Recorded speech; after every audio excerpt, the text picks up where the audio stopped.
And there were warning signs from Kane in the first half, weren't there? Yeah, I mean, they didn't create much from open play, but they had a couple moments on corners there, and you see Collins and Kane. Harry knows it's there. I mean, remember Michael Ballack used to always say, whoever goes in at the back post for a flick, there's a goal there to be had. And I think Harry knew that.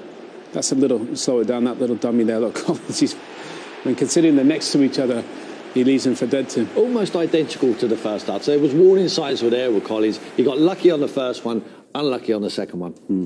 What can you say more about him that About you've not Harry? already said? No, he continues to do it. Like I said before, he doesn't think he's arrived. There's so many footballers out there who think they're in the first team, they're playing for their country, he's captains his country, that they're at the ceiling. He doesn't think there is a ceiling for him. He wants to continue to improve on a day, every day in the training ground. All them kids, the academy boys, are all looking up at Harry Kane because he used to look up at the good professionals who were around him at the time. Now they're all looking up at him, and he wants to be the perfect example.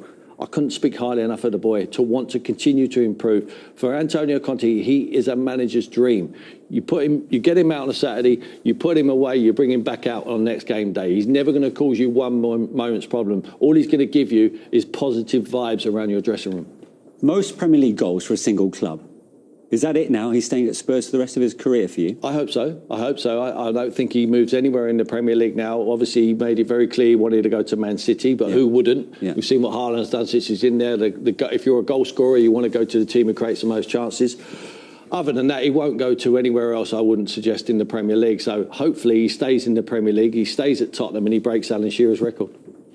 Just look at that. Crazy. Just look who he superseded. To be the top of the list of the greats. Thierry Henry, Alan Shearer, That's all amazing. at one club. I mean, I think Tim made a great point at the start. Even he gave him his debut, and he wouldn't even anticipated this level of greatness. But it just shows you never know. You put a kid in, and you give him a chance, and then he goes, wait, I can do this. And then he grows, and he grows, and he grows, and never be satisfied. And Harry's not satisfied. Look at the names on there. Yes, absolutely. It's what they can be, what they could eventually be. You never know. You don't know if anyone can sing until you put them on the stage. We put him on the stage, sings like a... Yeah. You don't need to put me on the stage. Absolutely. This boy, when I told him he was playing, I remember the day. I told him, I said, Harry, you're going to play tomorrow. He looked at me as if to say, about time. You know, it wasn't like, oh, I'm scared, I'm going to go home, I'm not going to sleep tonight. Yeah. It was about time I got my chance. And look what he's produced. It's unbelievable. Look, let's look at Spurs' overall performance. At half-time, we couldn't see that scoreline coming. Wolves had outshot Spurs by 12-1. What did they do differently in the second half? Well, I thought they pressed a little bit better. Tim mentioned that. They were a bit higher. I thought the first half they were really deep. Look, Wolves are good on the ball and they can pass it about. But you've got to put a bit of pressure on them, especially at home. I thought they did that. But again, it wasn't vintage. But I think the good thing for them is they didn't play great against Chelsea. Got something. Didn't play great today and won. Sometimes over a course of a 38-game season, you're going to have games where you don't play well. Yeah. If you can find a way to get points in those, then you're on to a winner. It's not a bad shout, actually. 4 points from a possible 6 against Chelsea and Wolves. Absolutely. When you've not been on it in the first half. Well, the bonus is the Chelsea game. It's certainly how the game panned out. They could have been 4-0 down in the first half. They got away with that one, but they stuck in there, didn't they? The real belief. You know, you saw the fight on the touchline with the manager. Now he's breathing that to the players. If they can stick to that fight, don't give anything away. Don't lose easy points. If you can keep picking up the points, as Owen says, and then you can have the days when you score 3s and 4s. We've seen them do it. They're capable with the firepower they have. Yeah. Just get these points. We see the highlights, and we see when we're watching them live. Other than that, we see the highlights of it, and so does anyone else looking from afar. It's about how many points they accumulate towards the end of the season. They are going to be in and around it. Certainly for the top 4, they've got the Champions League to play for as well. I think they win a trophy. I said it at the top of the show. I think this manager is a winner. And I think he's breathing it to the players. Oh, and Tim sounded pretty exasperated about Wolves at the full-time whistle for all the chances they had. It's a familiar story. Looking back at their chances, should they have done better?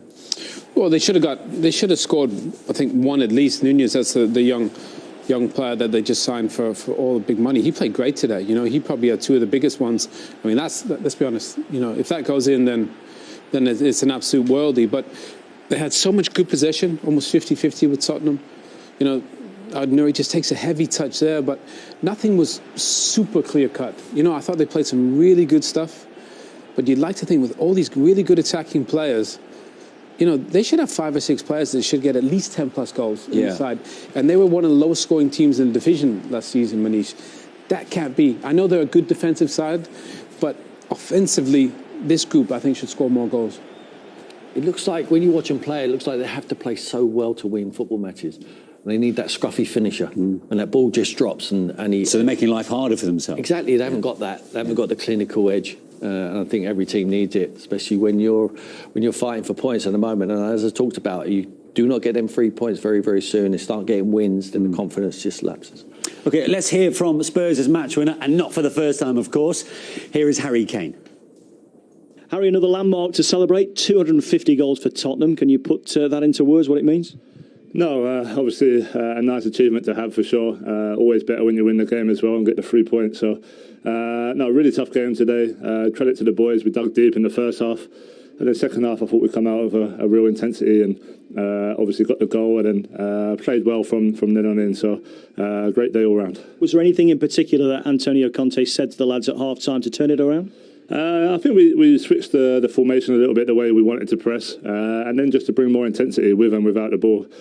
First half, I felt like the pressure, we couldn't get enough pressure on them. They played well through it, but also I know we worked real hard in pre-season, and as the game goes on, we know that we can physically get stronger and stronger, and I felt like that's what happened today. And personally today, you've had one come off back off the bar. Jose Sá's made a save. Through your mind at that stage, is it just a case of we'll keep going because the next one might go in?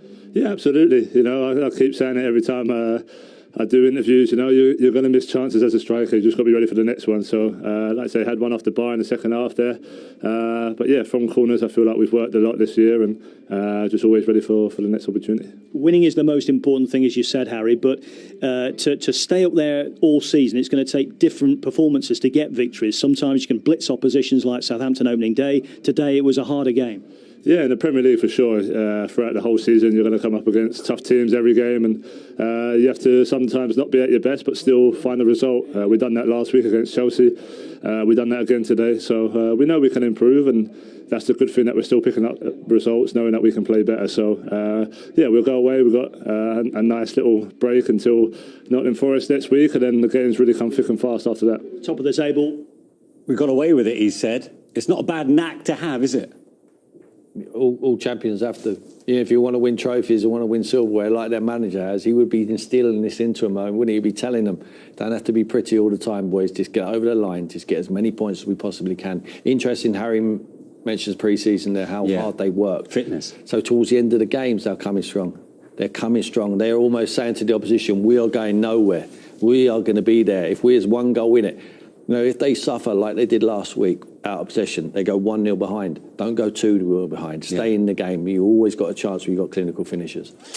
So for Tottenham, their work for the weekend is done. After the break here on Matchday Live, we'll see 8 other teams who will also be fighting for the points. We build up to a 4-game goal rush. Everton against Forest is our feature, with 5 of the sides looking for their first win.